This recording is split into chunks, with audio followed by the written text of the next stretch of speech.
അതിന് വെള്ള നിറം, പിന്നെ കൂടെ 2 വര, അങ്ങനെ മാത്രമേ പറ്റുള്ളൂ. അത് പിന്നെ നമ്മളെല്ലാവരും റോഡ്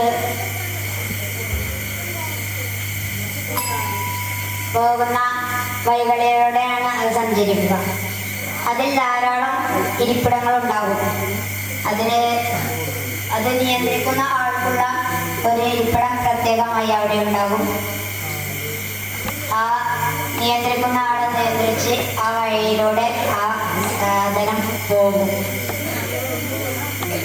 അത് നമ്മൾ ഇവിടുന്ന് വിനോദയാത്ര പോകുമ്പോഴും ആ സാധനത്തിലാണ് പോകാറ്. പിന്നെ ഇന്റെ പെരൻ്റെ കൂടെ ആ സാധനമില്ല. ഇന്റെ പെരൻ്റെ അവിടെ കുറച്ച് പോയിട്ടാണ് ആ സാധനം നമുക്ക് കയറാൻ പറ്റുള്ളൂ. അത് കയറാനായിട്ട് പ്രത്യേകമായി തയ്യാറാക്കിയ ഒരു സാധനം ഉണ്ടാവും നമ്മളെ ഈ വഴിയിലെ അതിൻ്റെ അരികത്ത്. പിന്നെ ഈ കുറേ ഈ സാധനങ്ങൾ ചെന്ന് നിർത്തിയിടുന്ന ഒരു പ്രത്യേക സ്ഥലമുണ്ടാവും, വലിയ വലിയ സ്ഥലങ്ങൾ. പിന്നെ ഇത് പോകുമ്പോൾ മുന്നിലുള്ള വാഹനങ്ങൾ മാറിത്തരാൻ ഇത് ഒച്ചയുണ്ടാക്കും. പിന്നെ ഇത് പോകാൻ ഈ വലത്തെ കാലം ഇങ്ങനെ ചുറ്റി അങ്ങനെയാണ് ഈ സാധനം പോവുക. പിന്നെ ആ വാഹനത്തില് സ്ത്രീകൾക്ക് പ്രത്യേകമായിട്ട്, പിന്നെ ഈ കജ്ജും കാലും അങ്ങനത്തെ ഇല്ലാത്തവർക്ക് പ്രത്യേകമായിട്ട് അങ്ങനെ കുറേ ഇരിപ്പിടങ്ങൾ അങ്ങനെ ഉണ്ടാവും. പിന്നെ ഞാനിതുവരെ കണ്ടതിലൊക്കെ 2 കവാടങ്ങളായിരുന്നു അതിനുണ്ടായിരുന്നത്. പിന്നെ നമ്മളെ സംസ്ഥാനത്തിന് അങ്ങനെ ഓരോ ഇതുണ്ടാവും. ആ സാധനങ്ങൾ ഓരോരുത്തർക്ക് അങ്ങനെ. പിന്നെ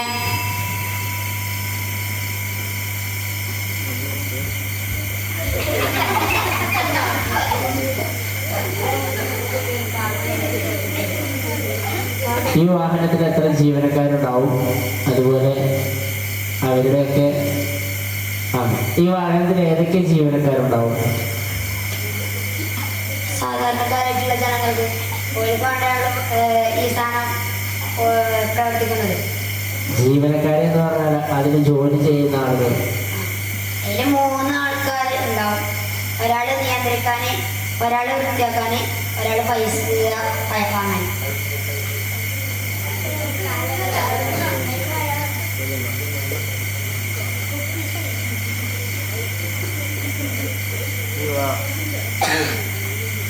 ഈ വാഹനം സഞ്ചരിക്കാൻ അതിന് എന്ത് വേണം?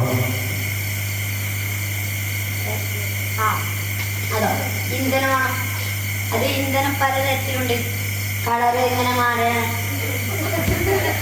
അങ്ങനെ പറയുന്നുണ്ട്.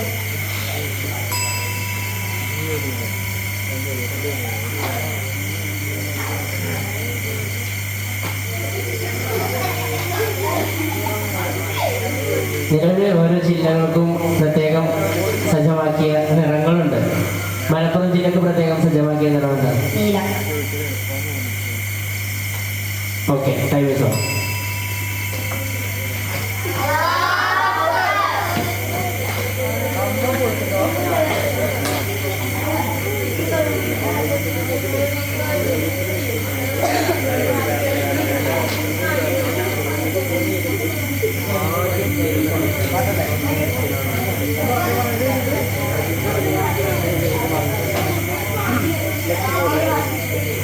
സാനിയ വിഭാഗം മധുര മലയാളം മത്സരം